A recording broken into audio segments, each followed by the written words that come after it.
December 21, 1945. The phone call came to Dwight Eisenhower's office in Washington.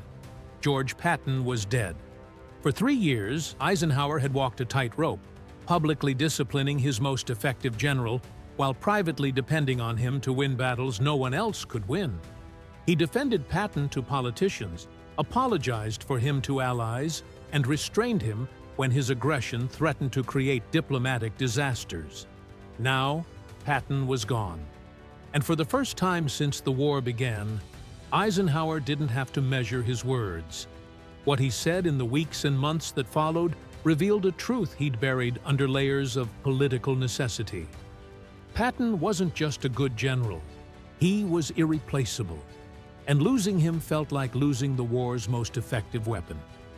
If you want to hear what Eisenhower really thought when he didn't have to be diplomatic anymore, subscribe right now, before there was a supreme commander and a subordinate. General, there were 2 young officers who understood each other perfectly. Camp Me, 1919. Eisenhower and Patton were both captains in the newly formed Tank Corps. They'd spend hours tearing down engines, debating tactics, imagining how mechanized warfare would change everything.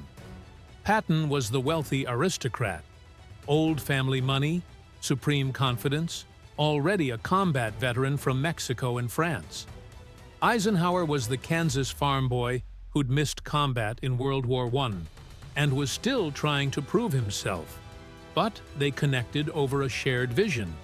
Tanks weren't just support vehicles. They were the future of warfare. Fast, mobile, devastating when used correctly.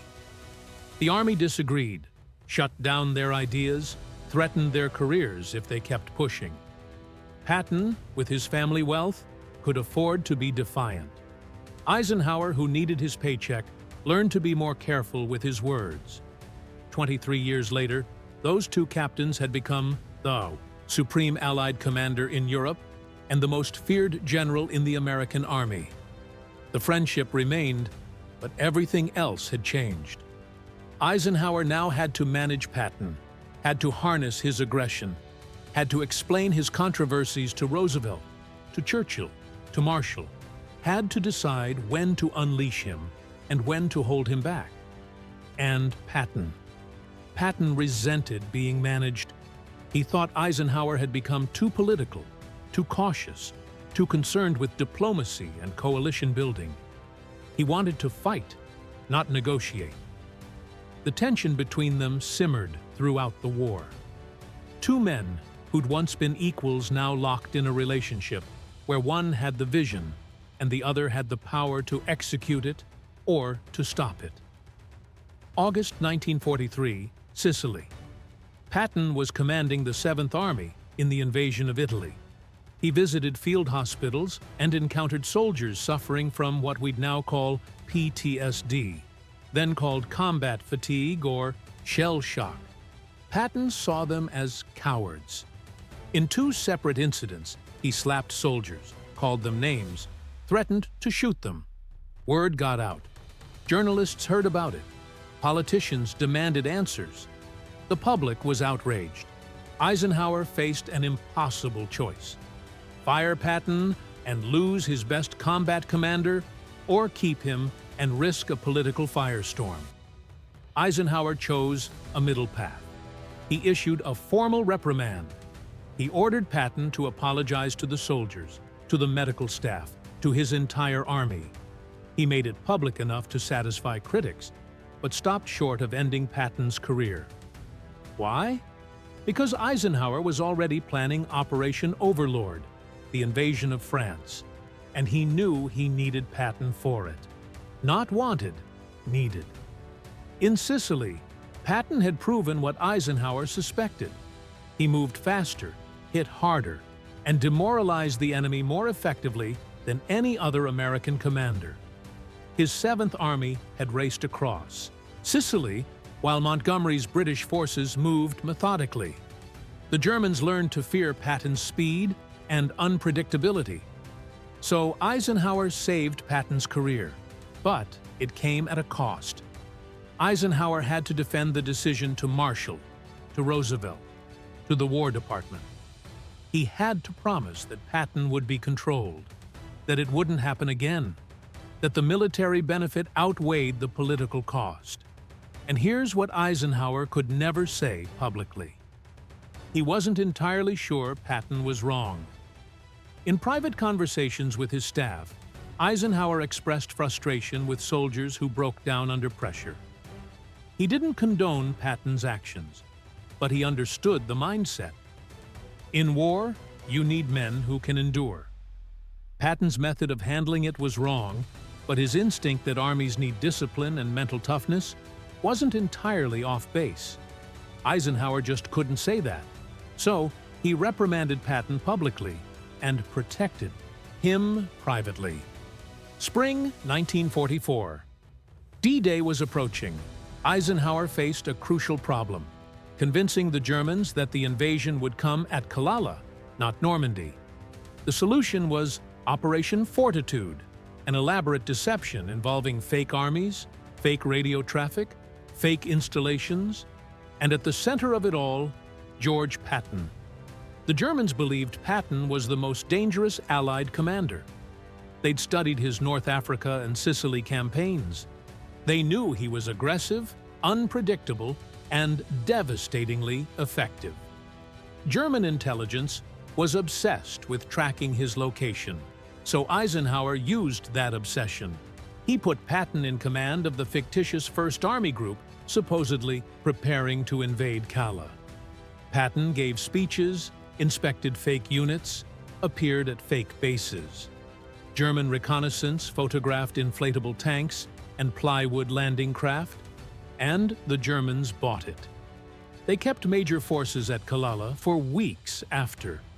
D-Day convinced that Patton's real invasion was still coming.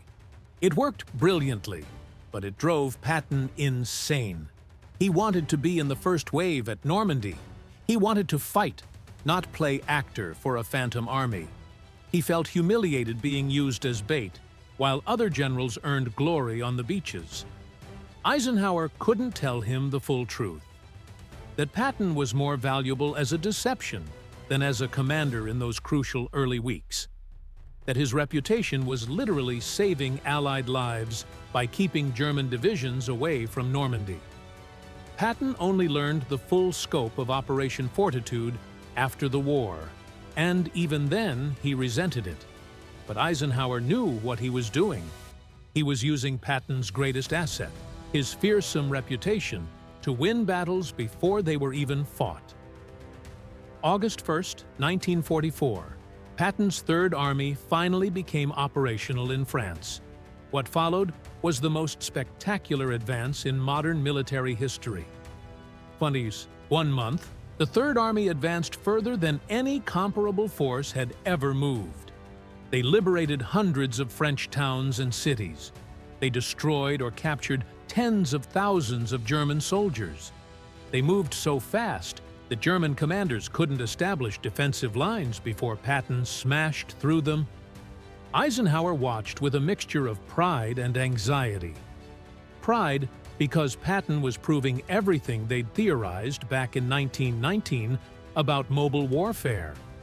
Anxiety because Patton was moving so fast he was outrunning his supply lines and creating coordination problems with other Allied armies.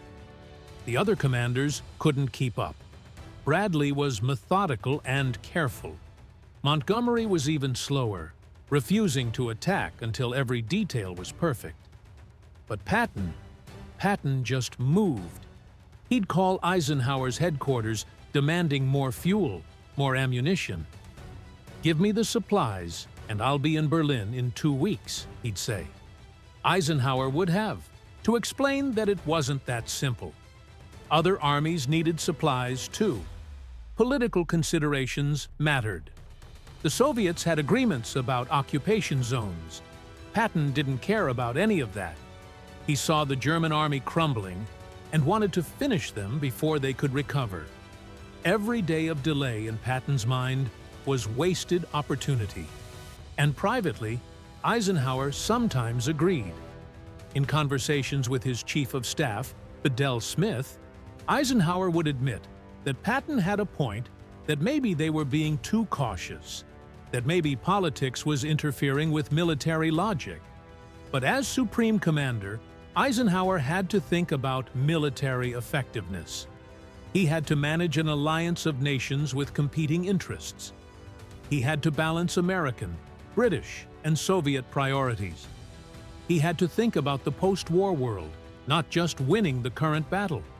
So he held Patton back, diverted supplies to Montgomery for Market Garden, which failed spectacularly, made Patton slow down, consolidate, coordinate with other forces.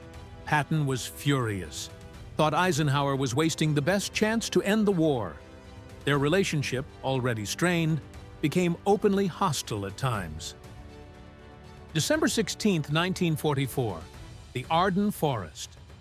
The Germans launched a massive surprise attack, the Battle of the Bulge. American forces were caught completely unprepared. Entire units were surrounded. The front lines collapsed. For the first time since D-Day, it looked like the Allies might actually lose ground. Eisenhower called an emergency conference at Verdun. His top commanders gathered to figure out how to respond. The mood was grim. Bradley looked shaken. Montgomery was being his usual cautious self. Other generals were talking about defensive positions and waiting for reinforcements. Then Eisenhower turned to Patton. "George, how long will it take you to attack?" Everyone in the room understood the magnitude of what Eisenhower was asking. Patton's Third Army was 90 degrees away from the Bulge, engaged in offensive operations to the south. To help, he'd have to completely disengage, pivot his entire army, 3 divisions, tens of thousands of men, hundreds of tanks, and attack through winter weather into the German flank. The logistics were staggering. Most commanders would need weeks. Patton pulled out a small notebook. He'd already war-gamed this scenario during the train ride to Verdun. He looked at Eisenhower and said, "December 22nd, 3 divisions, 72 hours. Other generals in the room thought it was impossible. Bradley looked skeptical, but Eisenhower knew Patton well enough to know he wasn't bluffing. "Make it so," Eisenhower said. Patton delivered. On December 22nd, exactly when he promised, 3 divisions of the Third Army slammed into the German southern flank. The attack blunted the German offensive and turned the Battle of the Bulge from a potential disaster into an Allied victory. This was the moment when everything Eisenhower had endured managing Patton paid off. All the controversies, all the diplomatic headaches, all the times he'd had to defend Patton or restrain him or apologize for him, it was all worth it for this moment. Because when the crisis came, when everything was falling apart, Eisenhower turned to Patton, and Patton delivered what no one else could. During the war, Eisenhower's public statements about Patton were always carefully calibrated, complimentary, but measured, acknowledging his contributions without elevating him above other commanders. Eisenhower couldn't show favoritism. He commanded an alliance, not just an army. He had to keep Montgomery happy, keep Bradley confident, maintain morale across all units. Publicly calling Patton irreplaceable would have been a diplomatic disaster. But privately, Eisenhower knew by truth. In staff meetings, when discussing operational plans, Eisenhower would often ask, what would Patton do? Not because Patton was always right, but because Patton thought differently than everyone else. While other commanders saw obstacles, Patton saw opportunities. While others calculated risks, Patton calculated how fast he could move. Eisenhower's diary entries from 1944 and 1945 reveal his frustration with this contradiction. He needed Patton's aggression, but had to restrain it. He valued Patton's results, but had to apologize for his methods. He relied on Patton in crisis, but couldn't admit it publicly. The war ended, and Patton became a liability overnight. His comments about Nazi party members caused a scandal. His calls to fight the Soviets were politically toxic. The qualities that made him effective in war made him dangerous in peace. Eisenhower had to remove him from command. It was one of the hardest decisions he ever made, demoting his old friend, the general who'd saved the day at the Bulge, the man who'd proven every theory they'd developed together back in 1919. Their last conversations were strained, bitter. Patton felt betrayed. Eisenhower felt he had no choice. Then came the car accident, and 12 days later, Patton was gone. After Patton's death, Eisenhower's carefully maintained diplomatic mask cracked. In letters to friends, in conversations with staff members, in private moments documented by those around him, Eisenhower spoke with a raw honesty he'd never allowed himself during the war. He admitted that Patton could achieve results through sheer speed, pressure, and force of personality. Traits that couldn't be taught, couldn't be replicated. Other generals commanded through planning and organization. Patton commanded through willpower alone. Eisenhower said that restraining Patton had been necessary for political reasons, not military, ones that some of his decisions to hold Patton back haunted him. That maybe, if he'd given Patton more freedom, the war would have ended sooner. He admitted that Patton thrived in chaos and uncertainty, the exact conditions where other commanders froze. When everything was going wrong, when decisions had to be made instantly, Patton was at his best. And Eisenhower said something that revealed the core of their relationship. Managing Patton had been the hardest part of his command, but also the most important. Because Patton needed management. Left unchecked, he would have created diplomatic disasters and political chaos. But properly directed, he was unstoppable. In his memoirs, written years later, Eisenhower called Patton indispensable to the effort. That's an extraordinary word, indispensable. It means irreplaceable. It means the outcome would have been different without him. Eisenhower wrote that Patton was uniquely suited for war, but impossible to manage in peace. He didn't mean it as criticism. He meant it as recognition that some people are built for specific circumstances. Patton was built for war, for speed, for aggression, for breaking enemies through relentless pressure. In peacetime, those qualities had nowhere to go. They became liabilities instead of assets. Eisenhower became president in 1953. He led America for 8 years, navigating the dangerous early Cold War period.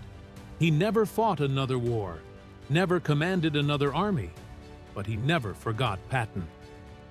In interviews late in life, Eisenhower would still talk about him, about their friendship at Camp Me, about the impossible decisions he'd faced, managing him during the war, about the Battle of the Bulge, and that moment when he needed someone who could do the impossible. Snorts. The admission Eisenhower made after Patton died wasn't just about one general. It was about the burden of command, about the loneliness of having to restrain people you need, about the gap between what's militarily effective and what's politically acceptable. Eisenhower had been forced to manage genius, to protect Patton from himself and from others, to balance his value against his controversies. And only after Patton was gone could Eisenhower admit how much it had cost him and how much it had been worth it. America lost more than a general on December 21, 1945. It lost someone who could make impossible things happen through sheer force of will. Someone who thrived when everything was falling apart. Someone uniquely suited for the chaos of war. Eisenhower knew it. He'd always known it. But only after Patton died could he finally say it without consequences. Do you think Eisenhower should have given Patton more freedom? Or was he right to restrain him? Drop your thoughts in the comments. And if you want more untold truths from history's greatest, friendships and rivalries, subscribe now. See you next time.